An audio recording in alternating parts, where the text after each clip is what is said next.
A fase dos 40 nos traz um misto de emoções. Na vida profissional pode ser que você já esteja consolidado na sua carreira, o que não significa que você está feliz com o que está fazendo e pode estar querendo novos desafios. Nas relações, a maturidade nos faz querer mais qualidade do que quantidade. E aí com isso conseguimos selecionar melhor as nossas relações. Olá, bem-vindos ao De Tudo Um Pouco. E é sobre isso que o Francisco falou. Aos 40 mais, como é que funciona? Realmente é desafio? É esse bicho na cabeça? Ou será que junto com esse desafio vem também novas oportunidades e possibilidades? Vamos falar um pouquinho sobre isso porque, na verdade, está aqui o desafio lançado para essa conversa. Será que a sua idade melhor, ideal, foi aos 20? Será que é aos 40 ou será que vai ser aos 60? Ou será que é de tudo um pouco? Bem-vindos! Vamos lá?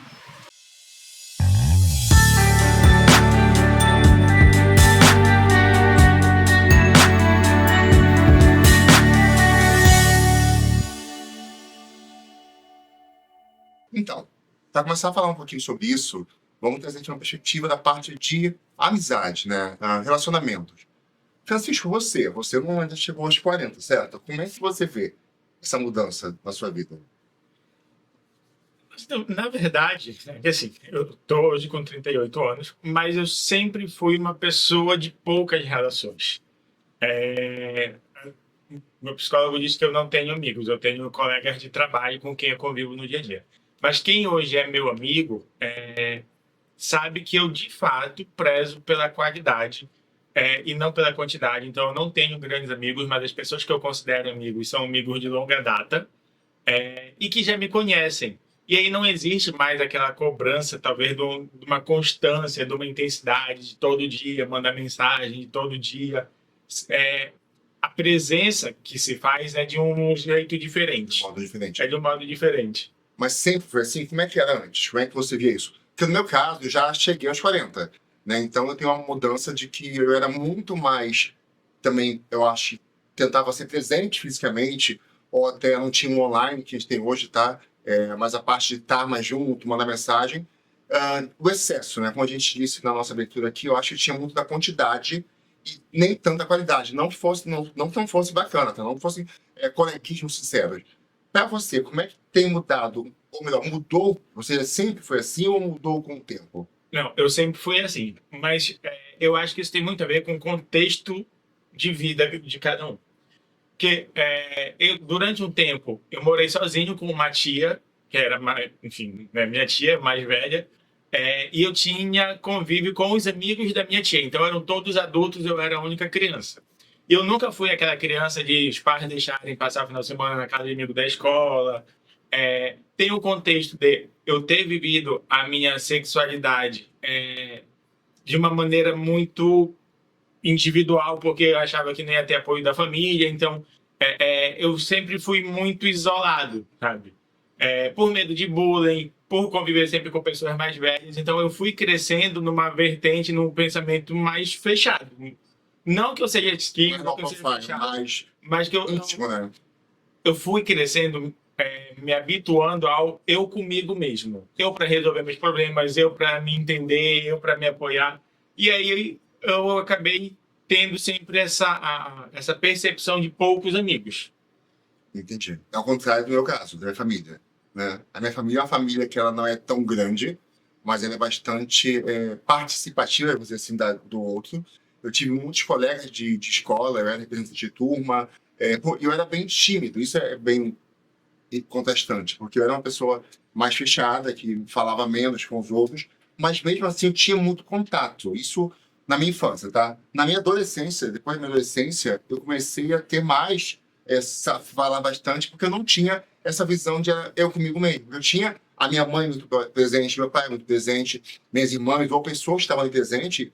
E eu entendia que essa narrativa minha funcionava de uma forma que, se eu não resolvesse aqui, ou se eu criava um problema que eu não criava, eu sempre fui uma adolescente, uma criança, até me tornar adulto muito tranquilo. Adulto também muito tranquilo, mas essa narrativa minha, ela era bem diferente da sua. Na verdade, hoje, eu com 40 a mais, eu tenho não sei como é esse excesso, eu tenho uma preguiça, às vezes, do excesso, sabe? É um cansaço. Eu acho que esse excesso... Eu acho que não é preguiça nem cansaço, mas é aquilo que a gente acabou de falar. O tempo vai passando e a gente vai entendendo a profundidade e a complexidade das relações. Então, hoje, acho que tudo que é demais e acaba sendo muitas vezes raso, a gente já consegue perceber e aí talvez não tenha mais aquele empenho, aquela dedicação que nós tínhamos quando a gente não conseguia perceber isso. Hoje, eu acho que com a experiência e a maturidade, você logo de cara consegue entender o feeling da pessoa, se tem a ver com você. E aí, outros assuntos são também abordados na nossa vida. Que uma coisa era quando nós éramos adolescentes e a gente fazia amizade pela banda que a gente gostava. Hoje em dia, a gente, para gerar identificação, tem contexto social, contexto político, contexto histórico. E aí isso tudo vai, de fato, diminuindo a quantidade. Funil, né? Vai funilando, vai diminuindo a quantidade. Em contrapartida, quem fica realmente tem mais sintonia, tem mais... acho que coisas em comum, realmente. E aí a amizade acaba sendo mais robusta. Faz sentido. Eu acho que a gente tem uns pontos também, no ponto de relacionamento e de seja relacionamento amoroso ou familiar, ou de amizades, a gente tem esse afunilamento muito forte. A gente passa por épocas também, né? A gente tem grupos, a gente participa de grupos. Eu participei de muito tempo de um grupo de programação linguística, que eu ficava muito junto às pessoas. E acaba que é uma coisa que eu falo muito, a gente vê alguns reality shows e é uma verdade, né? A gente já sobre isso, que você passa 3 dias com uma pessoa só, é bem bacana. Mas eu acho que a gente vai parar um pouquinho só para dar um espaço sobre isso, para falar daqui a pouquinho sobre isso.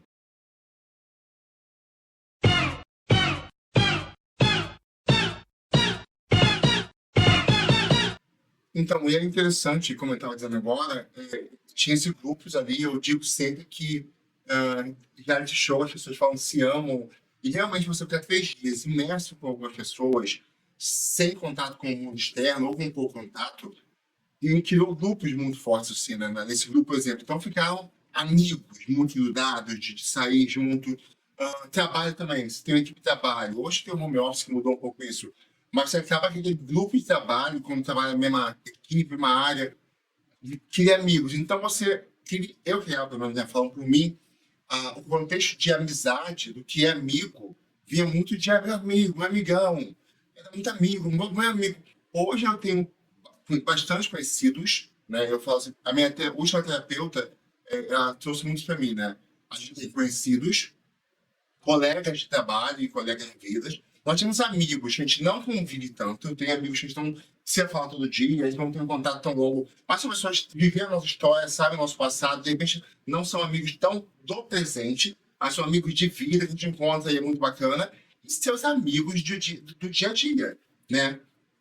Você está falando desse grupo aí. Eu acho que as pessoas confundem muito amigo com amizade com convivência. Eu convivo todo dia com pessoas que não são meus amigos. E o fato de eu estar ali o tempo todo com aquelas pessoas, ainda que tenha afinidade, ainda que a gente trate de assuntos que não são só relacionados ao trabalho, não são meus amigos. E aí você falou, eu convivi 3 dias com um grupo e aí nós ficamos amigão. Tá, isso foi há quanto tempo? 10 anos. Quantas dessas pessoas ainda estão na sua vida? De um grupo de 25. Sim, muito. Então, tá vendo? Naquela, não eram seus amigos, eram pessoas que você convivia naquele Eu momento. queria convivências maiores, até por um fim igual. A gente estava com um contexto Eu igual. tava num propósito igual, tava num ambiente igual, e aí, claro, se tá aquele grupo fechado, você vai conviver com aquelas pessoas, você vai trocar com aquelas pessoas. Mas o que vai sair daí, o que vai ser construído com solidez é completamente diferente. Tem uma frase que diz que amizades que duram mais de 10 anos são amizades pro resto da vida. Que Mais de 10? que ela É tempo longo, né? Eu acho mais que a amizade já mais de 5 anos já é um tempo longo, né? Só que aí, por exemplo, eu tenho hoje amigos de mais de 10 anos. Só que esses amigos, eles sabem exatamente o meu discurso que é: se você precisar de mim, você vai me ligar e eu vou estar pronto para te ouvir. Agora, não espera de mim aquela mensagem de feliz ano novo, de bom dia, Mas nem fez um novo. nem feliz ano novo. São muito pontuais, assim. Por exemplo, tem coisas que eu lembro especificamente da pessoa, do nada, tô vendo alguma coisa no Instagram, lembro da pessoa, eu mando para ela. Porque existe um contexto, existe uma memória afetiva, existe uma ligação ali. Mas essas coisas de feliz ano novo, feliz aniversário, coisas padrões, digamos assim, quem é meu amigo sabe. Tenho uma amiga que trabalhou comigo uma época e ela sabe exatamente isso. Toda vez que eu mando mensagem para ela, eu digo assim: eu considero você minha amiga porque você sabe que o meu tipo de amizade não é aquela que vai te mandar mensagem todos os dias. E aí ela fala exatamente isso. Que se eu mandasse mensagem para ela todos os dias, ela saberia que eu não estava sendo eu, que não era o amigo que ela conhece. Eu acho que isso é bem legal, porque eu acho que tem exatamente de tudo um pouco nisso, na sua frase. Existe também qual a personalidade da pessoa, né? Por isso que é interessante. Pessoas que, se você não falar com elas, e ela se considera sua amiga ou seu colega, mas se você não mandou um parabéns de repente, ela se sente muito ofendida ou muito deixada de lado, e para ela o importante é esse parabéns. Eu tenho pessoas, por exemplo, que se não me derem um parabéns, eu fico chateado. Eu fico, sabe? Não fico triste, mas tipo, eu sou uma pessoa que eu acho importante, e não precisa vir com um texto maravilhoso ou algo tipo, mas no aniversário, que é uma data que as pessoas sabem, eu gosto de um parabéns. Mas muitas vezes, em situações de casamento ou de coisa do meu dia a dia, que eu vou entender a pessoa não está me ligando o tempo todo, mandando o tempo todo. Mas uma coisa que eu acho muito bacana na situação, por favor, de relações, aí eu vou puxar um pouquinho agora até para relacionamento amoroso, é o como a gente também se adequa ou se adapta ao que está ao nosso redor e o que a gente quer ou não quer, né? A outra pessoa, de repente, ou as outras pessoas não estão mais naquele seu mesmo convivência e aquilo não faz mais sentido para ela, e tá tudo bem. E os contextos vão mudando. Práticas de vida, relacionamentos, política, enfim, várias coisas vão mudando, a gente vai aprendendo coisas novas. Mas aí, só voltando um pouquinho no que você falou de ou você ia ficar chateado de não receber parabéns no seu aniversário de quem você acha que é seu amigo. Não, de quem eu acho que. Não, nem meu amigo, de pessoa específica, a vida da colega. Então, ok, mas aí vamos lá. Colegas, amigos. Eu, di- eu, eu sinceramente acho que eu conheço os meus amigos para entender que eles têm uma personalidade, eles têm uma prática de vida diferente da minha. E aí o fato de eu dar importância para um feliz aniversário e ele não vai fazer com que ele deixe de ser menos meu amigo ou mais. Pelo contrário, eu conhecer ele o suficiente para saber que a nossa relação está para além disso Então, é que faz realmente nós sermos verdadeiros as amigos. amizades fazem a diferença, né, também. Isso Exatamente. E aí são pessoas que não estão nem perto da gente fisicamente, que estão distantes, mas que têm essa relevância. E aí, por exemplo, eu sinto saudade de coisas muito específicas, de situações muito específicas com pessoas sempre ali. E aí, quando eu sinto saudade de alguma coisa relacionada a uma pessoa, eu começo a pensar, cara, essa pessoa aqui me fazia bem, tô com saudade de uma coisa positiva, talvez fosse uma pessoa para construir uma relação, para ter uma amizade. mas estava ali ou pode até trazer, se for o caso. Um ponto também muito bacana, que, né, você falou de uma coisa, distância, é que uma grande parte dos nossos amigos não estão no mesmo estado que a gente. Ou na mesma cidade. Na verdade, alguns estão fora até do país. Então, isso também conta, eu acho, né, sobre o quanto deve ser medido essa situação do que é o dia a dia das pessoas e de entender que as pessoas estão em fuso horário diferente dos nossos, né? Então, como se a palavra, em metas diferentes, em corre, né, como se dizem, o tempo todo. E isso pra gente também, eu digo pra mim, quando eu falo pra gente, para quem está assistindo a gente aqui, entender realmente se não é do nosso lado, tá vindo essa pressão, e a pessoa te ama, te adora, a pessoa gostaria de ter mais contato, mas não tem a vida dela, né? Eu acho que isso é muito importante. Eu vou te falar uma coisa muito verdade, assim. Dando exemplo, grupos de WhatsApp. Eu não gosto de grupos de WhatsApp. E eu gosto menos ainda de áudio de WhatsApp. E aí, se eu estou em um grupo de amigos que todo dia eles ficam mandando áudio, mandando um monte de mensagem, eu não consigo acompanhar e começam a me cobrar isso, vai começar a criar antipatia, eu vou começar a fugir dessas pessoas, eu vou começar a me distanciar dessas pessoas. Então, entender o posicionamento do outro é importante para a manutenção das amizades. Mas esse Então, grupo assim, de amigos de WhatsApp tem quantas pessoas? No meu caso, hoje, é um grupo de amigos. De 20 amigos eu não tenho. não. Esse é o Primeiro que 20 amigos eu não tenho nem na vida, quanto mais no WhatsApp. E um grupo no WhatsApp. Mas é entender que, por exemplo, é um grupo de 4 pessoas. Vamos lá, eu tenho um grupo dos meus irmãos, por parte de pai. Nós somos 4. E tem determinadas coisas que eles começam a falar lá que eu não acompanho tudo. E aí, quando tem um ponto específico, às vezes eu vou no privado com um ou com o outro. Ou quando precisam de uma resposta minha, realmente, vão me chamar no meu privado. Por quê? Eles sabem que eu não sou a pessoa que fica acompanhando o grupo. E aí, se ficarem me cobrando a presença no grupo, não vai ter. Então, quando querem realmente, me chamam no privado. E aí, Júnior, a gente tá falando tal coisa lá no grupo, vai lá. Aí eu vou e falo, mas Entendo. querer uma presença minha constante ali naquele grupo, eles já sabem que não vai ter. Eu tenho um grupo também com 6 amigos, você sabe, né? Em breve, ou daqui a um tempo, eu espero poder trazer eles aqui, que nenhum mora no mesmo local, né? Nós precisamos ter nossa toalha lá. E a gente realmente não tem essa cobrança. A gente manda algumas coisas, tentando fazer um bate-papo para poder conversar, mas nunca mudou o sentimento. E não tem o bom dia, boa tarde, boa noite. Às vezes tem uma coisa de fofoca, quer falar uma coisa de alguém solto ali, te bota, e às vezes não vem o retorno, tá? Que de repente eu esperaria, ou as outras pessoas do grupo esperariam. Tá tudo bem. Quando a gente se fala depois de novo, já passou aquele ponto. E quando é um ponto específico, que precisa de uma ajuda imediata, a gente vai nas pessoas que a gente sabe que tem aquela disponibilidade ou tem acesso àquela ajuda que a gente precisa. Eu lembrei de uma coisa agora, falando de amizade, desse negócio de não ser a pessoa que está acompanhando a sua vida no dia a dia ali, saber, ou, enfim, o dia a dia todo dia, né? Eu não sou esse tipo de pessoa. E aí eu tenho uma amiga que uma vez ela me falou que o irmão dela estava desempregado, estava difícil arranjar emprego.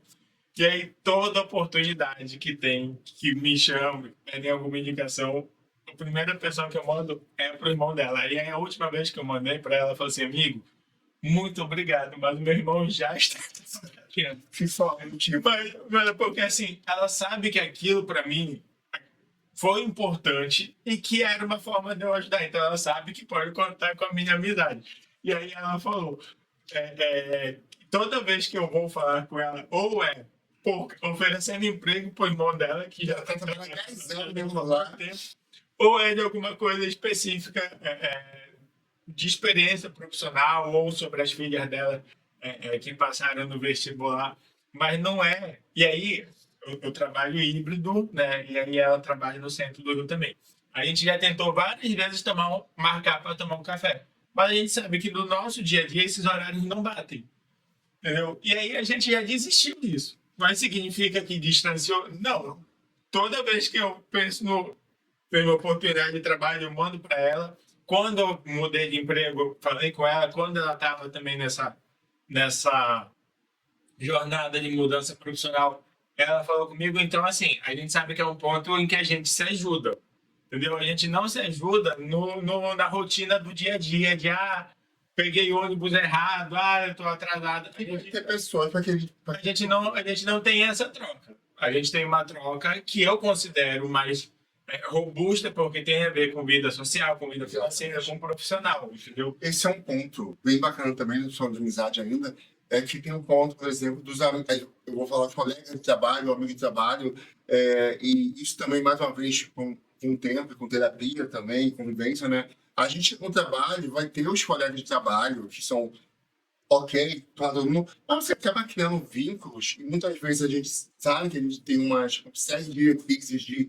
comportamentais, socioculturais, políticos, que vão fazendo esses viés nossos conscientes de chegar nesse grupo menor. Né? Às vezes você trabalha com 10 colegas de trabalho, e está tudo bem com 10 colegas de trabalho, você tem uma maior afinidade com um ou com 2. Isso também é super bacana, e isso vai trazer para mim agora aqui um pouquinho, sem cortar, mas já mudando um pouco, sobre relacionamento, Francisco. E uma coisa bacana, gente, sobre amizade, né? A gente fala sempre sobre uma música que fala no samba que a amizade nem mesmo a força do tempo irá destruir, né? A amizade nem mesmo a força do tempo irá destruir. É o ponto importante. Eu já fiz essa cara aqui, Francisco, mas eu acho que é importante assim. Eu acho que o distanciamento físico, ele não destrói a amizade. Isso eu posso falar de verdade. Mas eu acho que essas mudanças de você se adaptar a uma coisa. Você hoje adora roupa rosa e tira e tá com uma roupa rosa. Vou dar um exemplo leve pra gente não pesar o vídeo, tá, gente?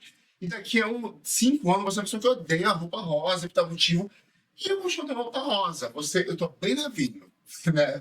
Nós estamos falando sobre roupa rosa, gente. Mas assim, não é sobre roupa rosa. Então, essa pessoa, normalmente, ela não vai estar mais no meu grupo desse seleto de amigo aqui, porque vai ter opiniões dela que vão ser muito contrárias às minhas.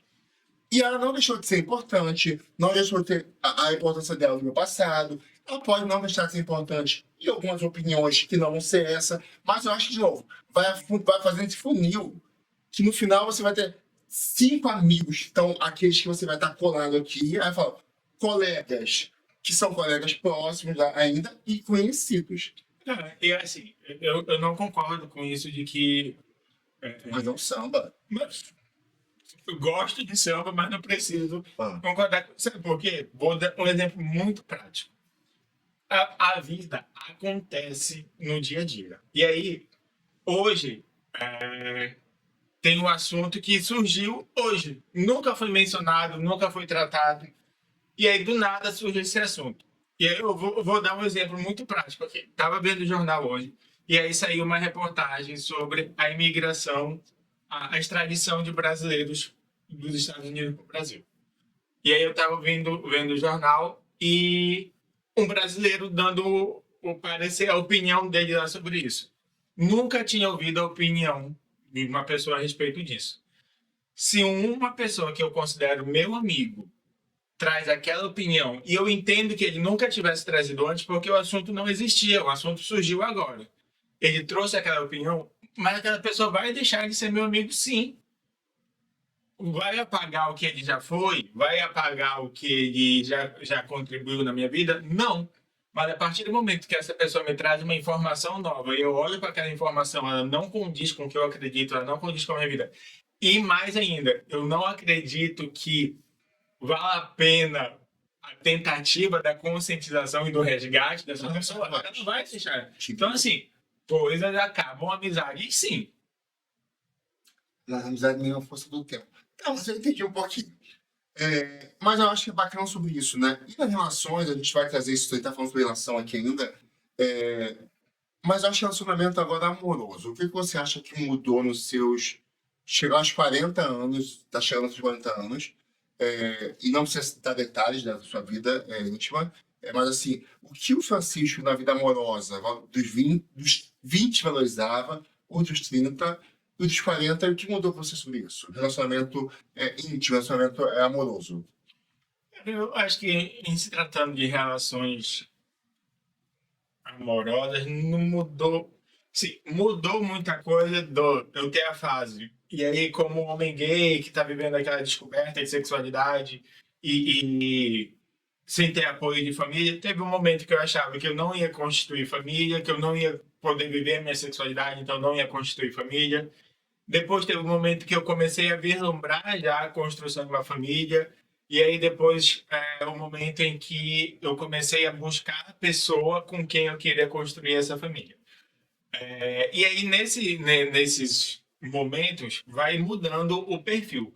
Mas a partir do momento que eu decidi que quero ter família, a pessoa com quem eu quero construir uma vida, com quem eu quero fazer esses planos, tem que ter essa característica. Essas características, de modo geral, não mudaram. É quase uma planilha, né? Não, a planilha. era da minha planilha do Excel. Eu tinha uma planilha do Excel. E aí eu acho que todo mundo tem meio que isso. Uma pessoa com estabilidade emocional, profissional, sabe, maturidade. A gente, Casa, né? a gente, Não tem. a gente busca isso. E é assim, hoje, com 7 anos de casado, eu entendo que relacionamento é equilíbrio. Uma hora você precisa ceder, outra hora você ganha. E o ganhar aqui não é no sentido de briga ou de disputa, não. E hoje eu digo que se eu deixar de ser casado, se eu me separar, eu não me casaria novamente, porque vivi a relação que eu queria viver. Mas para relacionamento com pessoas, e aí fato, existe uma coisa chamada paixão que às vezes bate e destrambelha tudo. Mas racionalmente falando, a pessoa com quem, desde lá do começo, quando eu comecei a vislumbrar a possibilidade de construir uma família, a pessoa com quem eu quero continuar e a pessoa com quem eu tentaria novamente, elas têm as mesmas características. Tá cada vez mais difícil de achar? Não sei, estou há 7 anos casado, não sei como está a característica do povo por aí, o mercado por aí, mas eu acho que sim, tanto que eu digo hoje que se eu ficar solteiro eu não casaria novamente, porque tá difícil essas relações aí pelo que a gente tem visto. Eu acho que um ponto bacana quando a gente fala de relacionamento amoroso, né, trazendo essa base que o Francisco trouxe de quando era jovem, quando ela estava descobrindo e achando quem foi uma família, porque existe ainda hoje, eu também sou casado há 7 anos, então eu acho que ainda existe hoje essa cobrança, ou eu não sei como tá, desde jovem você tem que ter a pessoa ao seu lado perfeita, né?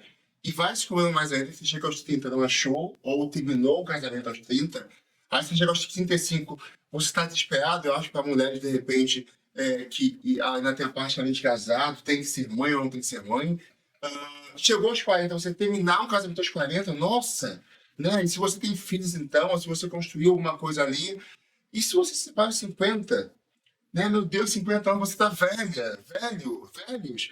Como é que vocês vão se cuidar? Se você, praticamente, você não anda mais sozinha, né? E eu acho que isso pode gerar até, deve gerar gatilho em pessoas que não estão bem em uma relação amorosa aos 45, ou aos 50, ou aos 40, de não se separar, que eu acho muito pior, né? Que você fica preso a uma relação que você não dorme infeliz. Eu falo muito sobre isso, né? Felicidade, para mim, é fundamental. Felicidade não é todo dia tá tudo bem, gente. Não é você todo dia tá. Apesar de eu acordar todo dia bem, não é você estar todo dia com seu parceiro, sua parceira, seus parceiros, feliz todo dia, não é isso. Mas é você fazer a conta ali e falar, não, vale a pena. Eu estou pesando aqui, eu tenho muito mais dias felizes do que dias tristes. A minha parceria, ela me ajuda a ser uma pessoa feliz do que uma pessoa triste. E como você é mais jovem, você não tem. Eu, pelo menos, não tinha muito isso. Passava dias tristes, mais do que felizes, mas o feliz era tão bom que faz aquela assim, ah, não, mas amanhã vai ser bom de novo. E não era. Mas eu acho que é exatamente aí que está a beleza do amadurecimento. O etarismo é muito complicado porque ele tenta botar na nossa cabeça de que existe tempo para tudo, né? E a partir dos 40 é mais difícil, mais não sei o quê. Recomeçar, seja profissionalmente ou recomeçar uma relação a partir dos 40 é difícil. Terminar relações a partir dos 40 é mais difícil. Mas eu acho que é exatamente com essa maturidade, e aí principalmente autoconhecimento e terapia tá aí, por favor, para você entender o que vale realmente a pena para você. E aí a gente deixar de ter medo de terminar coisas e começar coisas, seja em que momento da vida for. A gente tem visto cada vez mais mulheres depois dos 40 tendo filho, novas relações sendo construídas. Tem exemplos muito claros, principalmente quando se fala de etarismo, de qual o estilista famoso lá, que ficou famoso já, enfim.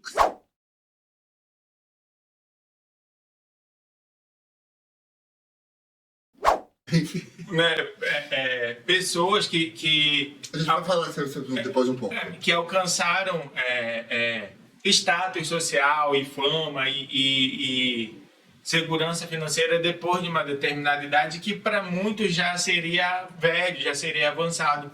Mas acho que a questão é exatamente essa: o autoconhecimento, o amadurecimento de você pensar o que vale a pena para você. Cara, eu tô com 40 anos, Essa relação, né? eu estou estabilizado no meu trabalho, mas eu não faço o que eu gosto de fazer. Eu queria ser ator.